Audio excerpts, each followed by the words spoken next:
Hello, everyone, and welcome back to The Explainer. Today, we're unpacking a truly incredible story. We're talking about survival, unmatched ingenuity, and just sheer human willpower. We are diving into a literal man versus nature epic that's been playing out for over 1,000 years. Of course, I'm talking about the Netherlands and their jaw-dropping, centuries-long engineering battle against the sea. We're going to break down exactly how an entire nation manages to thrive in a place where, honestly, geographically speaking, they just shouldn't be able to. To really wrap our heads around this, I want you to consider a fundamental question. What actually happens if a country simply turns off its water pumps? Now, for most nations on Earth, if the municipal pumps fail, you might get a few flooded basements, maybe some backed up storm drains. It's a bad day for sure, but it's not an existential crisis. But for the Netherlands, the stakes here are literally life or death. The geography of this nation dictates a reality that is honestly hard to comprehend until you look at the raw facts. Because the answer to that question is, within days, it disappears under the ocean. Seriously, if someone were to flip a master switch today and turn off the intricate network of water management systems across the country, the water wouldn't just cause a nuisance. It would totally reclaim the country. Within a matter of days, the sea would just rush right back in to take what historically belonged to it. This absolute, total reliance on their engineering is the beating heart of the Dutch identity. They are a people standing right on the front lines of an endless battle with the ocean. Section 1, the impossible country. Defying geography. So to understand just how impossible this geography is, get this. A full 1/3 of the country's entire landmass sits completely below sea level. And we aren't just talking about a low coastline or beaches that slope gently into the water. No, we are talking about vast expanses of inhabited, highly developed land. Cities, major highways, expansive farms, all of it existing entirely below the waterline of the oceans right next door. To put that into perspective, the lowest point in the Netherlands drops almost 7 meters beneath the waves. Just think about that for a second. 7 meters is roughly the height of a 2-story building. So if you're standing at that lowest point, the surface of the ocean is literally 2 stories above your head. And it's being held back entirely by human engineering. It's wild. Even the nation's largest airport sits on the bottom of a former lake, situated 4 meters below the ocean's surface. So every single time a plane lands there, it is, relatively speaking, touching down underwater. Yet despite the very laws of nature aggressively suggesting that this entire area should just be seabed, nearly 18 million people thrive here. And I mean, they don't just survive, they absolutely flourish. The Netherlands is among the richest, most developed, and highly organized countries on the planet. They've built an economic powerhouse in what is essentially a giant geographic bowl. It really is a stunning testament to what focused, structured engineering can achieve. Section 2, relentless pumps, 1,000-year war.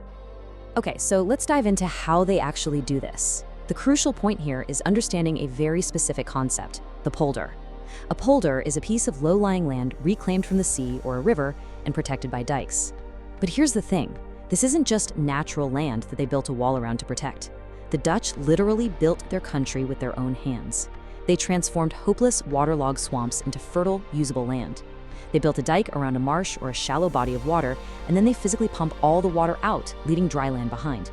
They are essentially reverse engineering their own coastline. And doing that takes a whole lot of machinery.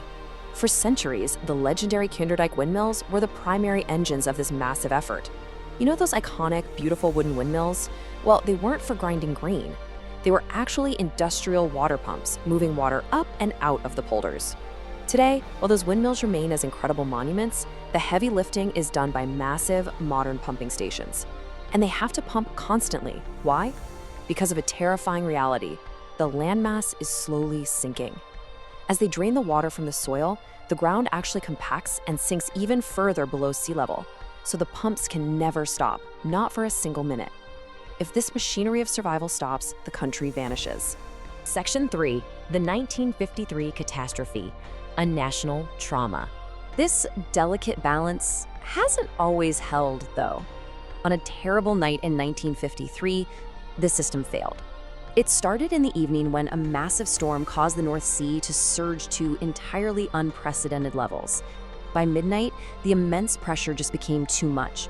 The historical dikes, barriers that had stood firm for generations simply gave way and were breached.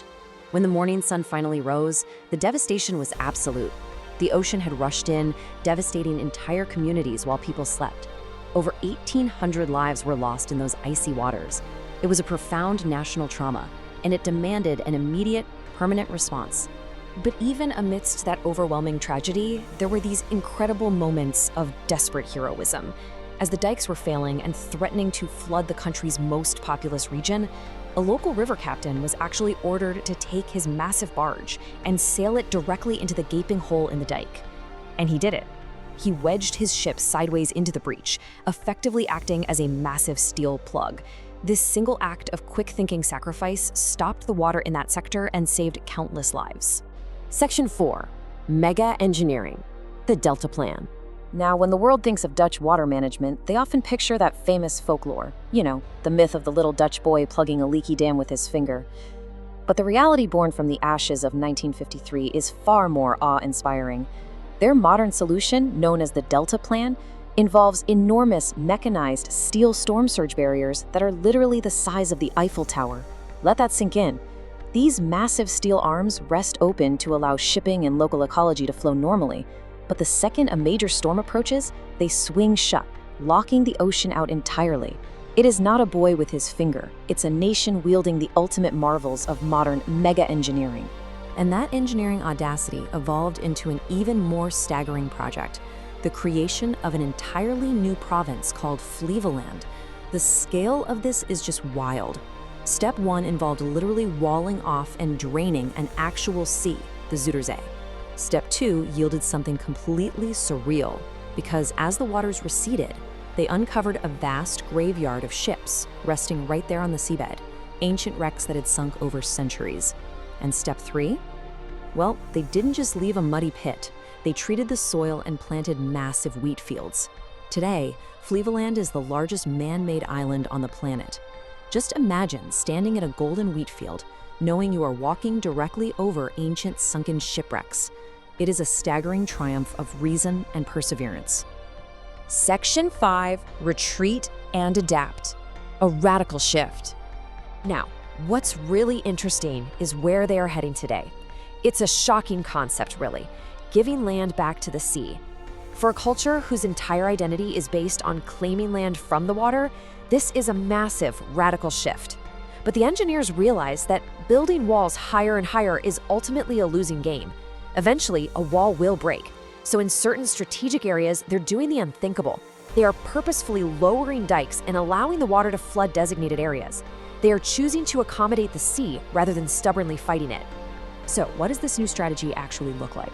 Well, instead of trying to keep water completely out of neighborhoods, they are constructing floating houses anchored to massive poles. When the water levels rise, the houses simply slide up the poles and float, completely undamaged. Brilliant, right? They've also launched what they call the sand motor. Basically, they dump a massive artificial peninsula of sand off the coast and then just let the natural ocean currents distribute it along the beaches. This naturally reinforces the coastline over time. They're actually using the ocean's own energy to protect themselves. It's a total masterclass in adaptation, and the rest of the world is watching very closely as global sea levels rise. So it brings us to a pretty fascinating thought. Is the key to beating the ocean learning when to surrender? The Dutch have absolutely proven that human engineering can achieve the impossible. I mean, they literally raised a wealthy nation from the bottom of the sea. But as we've seen, their true genius might just be their adaptability, realizing that true survival against nature isn't about blind defiance, but about intelligent compromise. Thank you so much for joining me today. I really hope this explainer gave you a whole new perspective on the impossible geography of the Netherlands. See you in the next one.